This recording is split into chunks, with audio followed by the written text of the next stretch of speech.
Sony TV के popular show serial कुछ रंग प्यार के ऐसे भी में जैसा कि हम जानते हैं कि देव की माँ हलवा बना रही होती हैं और फिर देव भी किचन में आ जाता है। तो देव बोलता है कि माँ आप किसके लिए बना रहे हो। फिर माँ बोलती है कि बेटे के लिए बना रही हूँ, अपने आयुष्मान को बहुत पसंद आएगा। तो फिर देव बोलता है माँ उसको पसंद है भी या नहीं। तो फिर दादी बोलती है कि उसे बिल्कुल पसंद होगा 101% जब तुझको पसंद है। और फिर इतने में ही शोहा भी आ जाती है। तो शोहा बोलती है दादी आई लव इट, मुझे भी बहुत पसंद है और आप आज हलवा बना रहे हो बहुत दिन के लिए। फिर दादी बोलती है हाँ हाँ तुझे भी मिलेगा। तो फिर वो बोलती है मतलब किसी और के लिए बन रहा है क्या। तो इतने में ही देव बोलता है बेटा आपको स्कूल जाना है। और फिर देव उसको लेकर किचन से चला जाता है और उधर आयुष्मान अपने रूम में अकेला बैठा हुआ होता है और बुक रीड कर रहा होता है। फिर उसके बाद देव आता है और देव बोलता है कि आयुष्मान बेटा आप अकेले क्यों बैठे हो और मेरे पास बहुत सारी बुक्स हैं, आप उनको भी पढ़ सकते हो। तो फिर देव बोलता है, फिर आयुष्मान बोलता है कि नहीं मुझे नहीं पढ़नी।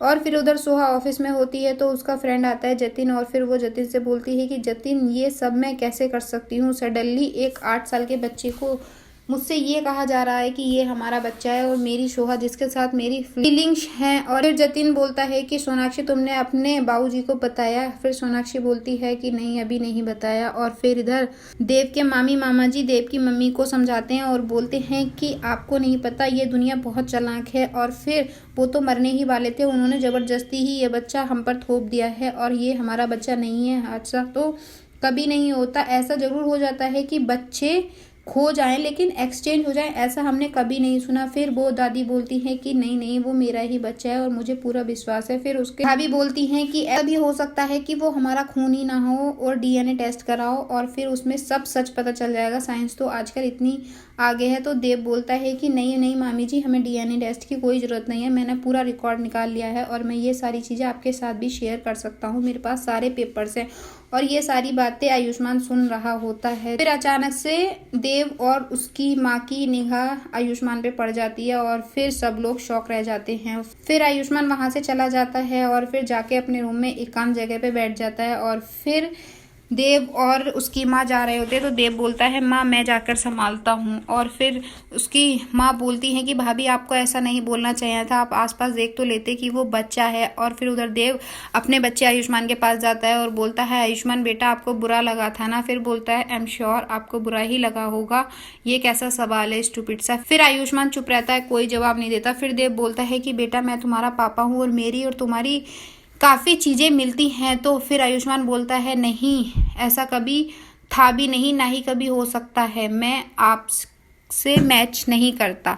और फिर देव बोलता है कि बेटा ओके ठीक है, 8 साल तक तुम्हारे पापा ही तुम्हारे साथ रहे हैं लेकिन कोई बात नहीं, आप मैं आपका पापा नहीं हूँ तो हम दोनों फ्रेंड तो बन सकते हैं। और फिर आयुष्मान वहाँ से चला जाता है। उधर सोनाक्षी अपने मैके पहुँच जाती है और फिर सोनाक्षी सबको पूरी कहानी बताती है अपने भैया भाभी और पापा जी को। तो उसके पापा जी बोलते हैं कि सोनाक्षी बेटा ऐसा कैसे हो सकता है और फिर माना हमने चेंज हो गए तो उस टाइम हमें तुझे संभालना था या बच्चों को देखना था, हमारे मन में तो कोई ऐसा बेटी बेटे को लेकर नहीं है भेदभाव। सोनाक्षी बोलती है हाँ बाबूजी मुझे खुद नहीं समझ में आ रहा और मैं खुद नहीं समझ पा रही मैं कैसे उस बच्चे को एक्सेप्ट करूँ। और फिर सोनाक्षी बोलती है कि मुझे ऐसा लगता है बाबूजी कि मैं अच्छी माँ नहीं हूँ। और फिर उसके भैया भाभी बोलते हैं कि नहीं नहीं ऐसा नहीं है, तू बहुत अच्छी माँ है, बहन है और वाइफ है। और फिर वो उसका भाई बोलता है, फिर सोनाक्षी का भाई बोलता है कि तू देख एक्सेप्ट करने की कोशिश कर और सब हो जाएगा धीरे धीरे। फिर सोनाक्षी बोलती है कि भाई मैं 8 साल से जिस लड़की के साथ थी उससे मेरी फीलिंग्स जुड़ी हुई हैं, मैं सोहा को अपने आप से एक पल के लिए भी अलग नहीं कर सकती। फिर उसने में उसके बाबूजी बोलते हैं हाँ बेटा हम समझ सकते हैं। और फिर सोनाक्षी की निगाह अपनी माँ की तस्वीर पर चली जाती है और फिर वो बोलती है कि बाबूजी मैं अच्छी माँ नहीं हूँ, मेरी माँ होती तो उनके पास मेरे हर सवाल का जवाब था और वो मुझे इस प्रॉब्लम से बहुत आसानी से निकाल लेती और अब मुझे समझ में नहीं आता कि मैं कैसे रिएक्ट करूँ। फिर उसके बाबूजी बोलते हैं कि तूने ये सब सोहा को बताया। फिर सोनाक्षी बोलती है कि इसी बात का तो डर है बाबूजी, पता नहीं सोहा मेरी बेटी कैसे रिएक्ट करेगी और मुझे समझ नहीं आ रहा मुझे क्या करना चाहिए। और उस बच्चे को बहुत प्यार की ज़रूरत है जो मैं नहीं दे पा रही हूँ, और मुझे उसमें 2 ही चीज़ें दिखती हैं, एक तो डर और दूसरी चीज़ शिकायत। और इधर देव रूम में बैठा हुआ होता है तो सोहा स्कूल से आती है और फिर पीछे से सोहा का भाई भी आता है। तो वो बोलता है सोहा से, दीदी मेरे साथ खेलोगी? नहीं भाई, मुझे पढ़ाई करनी है और फिर ड्रेस चेंज करनी है, मैं तेरे साथ नहीं खेल रही, बाद में खेलूंगी। और फिर